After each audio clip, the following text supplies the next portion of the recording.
Manchester United fans are angry the way INEOS has been running their club, from doing this to doing that. Now, the latest news is that they have refused to pay for the backroom staff of Amorim, into the final. They don't want them to go to the final or pay for their ticket towards the final. But I don't know what happened. How do you feel about how INEOS has been treating your club lately? Honestly, it's awful, beyond awful. It's bad.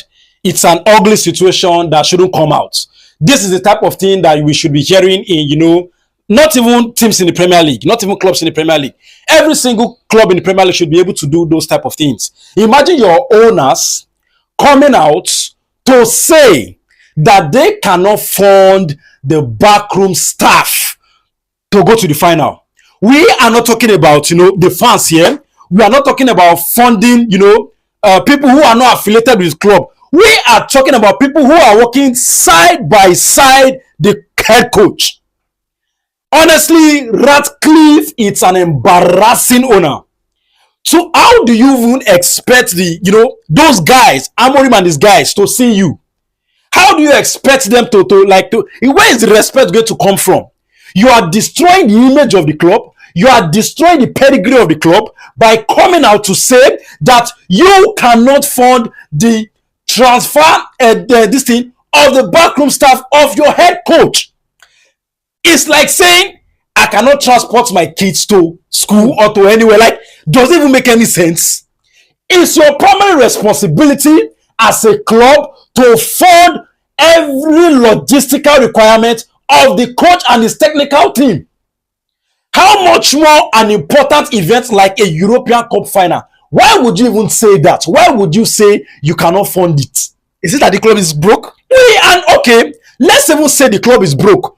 We already stated that we are fed up of Glazers. We don't want the way they are running the club. We need a breath of fresh air in the club. So we said we are protesting that Glazers go. Now, Glazers refused to go, but they said they were going to sell part of the club to somebody that they feel that it can handle it better than them or can complement the way they are handling it. You understand? Now, fans said we want the guys from the Saudi. The Saudis said they were going to pay, or they were going to buy it outrightly and pay all the debts away. Now, unfortunately, we are here with this man, this leech of a Ratcliffe that I don't know what he calls himself. You are not putting enough money to the club. You are still embarrassingly coming out to say you cannot fund the logistical requirements of Amorim and his technical crew. What about the payments reduced? The whole payment and everything, the launch and everything reduced. If you look at the way INEOS has been handling this club, honestly, it's just that fans have been too busy to look into their affairs. It's been barbaric, it's been dirty, it's been silly, it's been shameful. Embarrassing. You cut out the money that will pay to Ferguson as his allowance. Somebody who gave 26 years of his life into building Manchester United into the biggest British club. You stop funding the Legends Supporters Club. A supporters club that is the backbone of our affairs with other this team in the world. You decided to stop giving free lunch to staffs, people who are earning pennies in the club, pennies. You refuse to give them lunch. The fans didn't say anything. We agree that okay, we've been spending in a way that is not meritorious over the years. Now we agree. Cut the spending in areas that you want to cut it, right? But the lunch has been going on for years. Yes, no, we are even saying we don't care. You get it because there's a whole lot on-field brouhaha that is causing a lot of distractions. So nobody's really looking at how they are handling inside the club. Now, the one that has brought the club out to shame, that has put us in the very dirty image of the world, is that Manchester United cannot fund the travel requirements of Amorim's technical crew. Now, compare it with Tottenham Hotspur, who are not just only funding Ange's technical team, but they are also sponsoring some section of the fan base who they feel have been loyal with the club. This is how you pay respect to people who are the club, the fans are the club. They are even funding some part of them. But my club under Ratcliffe says they are not going to pay for Amorim's technical crew. These are guys who do not, sometimes they go weeks without seeing their family because they have to stay on the training ground to work. You are now saying just to accommodate these guys, fund their trip to the final, a one-way trip. The final, once the final is over, everybody can go to break. Everybody can go. Nobody even saying to and fro, because after the final, I mean, they can decide to come or not to come. Match tickets. Okay. Let's even see they'll come back, because there's one Premier League games remaining.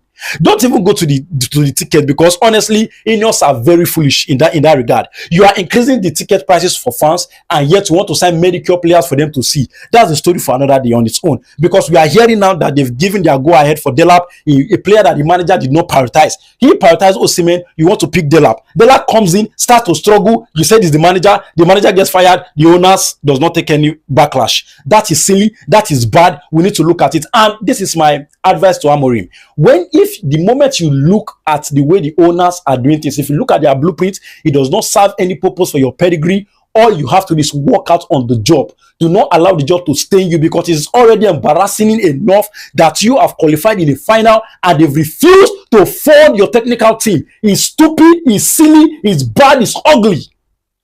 Man, somehow. Yes. I don't know. But this is not the Manchester United we all know. We are a big club. Honestly, we are the biggest club in England. Real Madrid's worth is 6.5 billion. Manchester United's worth is 6 billion. I'm talking in pounds here. Now, we have not won the title in close to, I think, 12, 11 years. And yet our value is still there. It's still up there. That tells you how massive the club is. Top celebrities are fans of Manchester United. I can tell you the greater percentage of celebrities are Manchester United fans. You understand? I mean, look at Pep. Pep has the Manchester City winning several titles. The paparazzi is not there with him. The media is still in Manchester United. That tells you how big we are. And then this man called Ratcliffe is trying to downsize our value. He's trying to make us look so cheap, make us act like a small club. Even Crystal Palace will not behave this way. Look at West Ham last season when they went for European final. Yes, how they catered for some of their fans. Exactly. And then this man is saying, Ratcliffe is saying, you are not going to fund it. Who does that? Amorim is already facing a lot of issues on the field. It is only common sense that the owners does not allow him bother about certain things. But anyway, I'm seeing posts where Eric Cantona, the likes of Bruno Fernandes and co are saying they are going to bring out money from their private pocket, just like Amorim too said, and you are going to fund the trip of that technical team. I think this is a slap on the face of Ratcliffe. Honestly, it's a big slap. It's a very big slap. He does not deserve to manage a club as big as this. You understand? If you're not ready to put your money where your mouth is, then fuck off the club. And fuck off the club. The next question is how do these glazers of a guys, how do they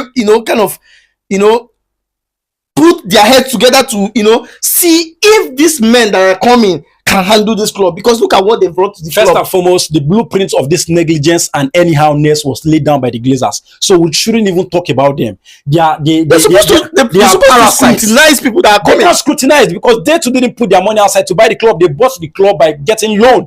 They loan money from a bank, bought the club with the loan, use the profit of the club to pay the loan, and then they are taking profit. So not a dime from their pockets has been spent on the club. The way it is. So you can't even look at them and say you want to question. They should go and question Ratcliffe, because they are birds of same feathers. They are all together become feudi. Honestly, feudi assholes. That's who they are.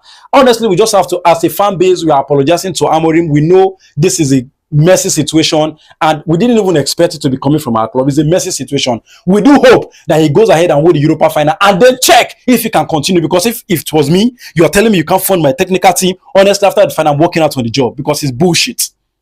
It's bullshit, man. So guys, let's know what your thoughts are on the comment section. Please tell us what you think about this incident, because it's really bringing Manchester United's pedigree down. It's bringing you guys' image down. Everything, they are downsizing Manchester United from where it is to where it's like where it's not supposed to belong at all. So tell us what you think in the comment section, and don't forget to follow us on all social media platforms at Football Analysis 247, and also subscribe to our YouTube channel. Thank you for watching, and see you on the next one.